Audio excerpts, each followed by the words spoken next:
Okay, so rate. So there's three cases for reaction mechanisms. The one is the first is the RDS, and then all you do is just write R1, and that's your answer. Second case, if the second step is the RDS, in that case, rate 2 equals your answer, and you, need rate 1 equals rate 1 reverse to fully solve it. You'll set this equal to each other to find an expression for the intermediate. Okay? So rate 2 is your answer, but you need to set R1 equal to R1 prime, or if there's other reactions, you set the one that's reversible.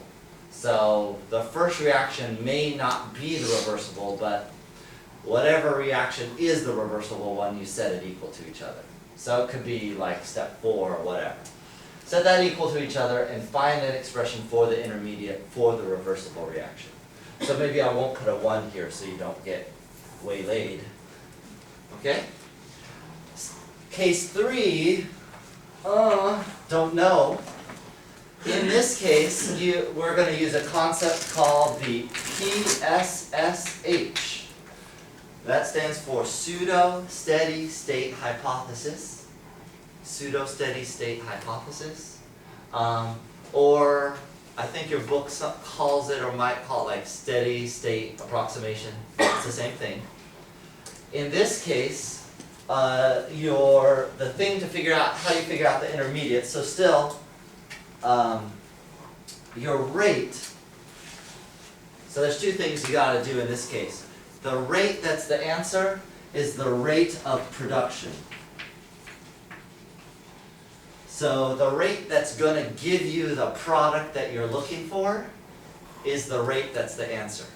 Okay? So that could be any one of them.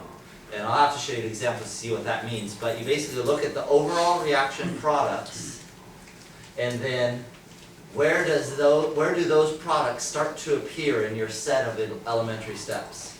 Usually they're going to appear near the last step. And so wherever the products appear, that's going to be your rate unless otherwise specified. Sometimes we'll just specify which rate to look for. For the intermediate, set, I'll put RA equals RD.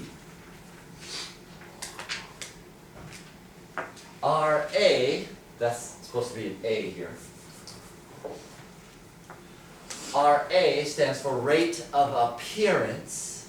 RD stands for rate of disappearance. Or to elaborate on that, set the rate of appearance of the intermediate equal to the rate of disappearance of the intermediate. So set the rate of appearance of the intermediate equal to the rate of the disappearance. So technically, this bottom step, when you find an expression for the intermediate, is the part that's called the pseudo-steady state hypothesis, PSSH. So, in all of these, you're following the same procedure. You write out the rate, and you get rid of intermediates. In this case, there's no intermediates to get rid of. In this case, you get rid of intermediates by setting the reversible step equal to each other. In this case, you get rid of the intermediates by setting the rate of appearance of the intermediate equal to the rate of disappearance of the intermediate. Okay, that's the vague concept before we do an example. Yeah? Is that the rate of appearance and disappearance, is it the same as formation? Yeah, you could say the same thing. The rate of formation versus the rate of reaction. Or the rate of production versus the rate of reaction, same thing. So that's exactly right. And the reason we like this is what you're going to find this answer will include this answer in it.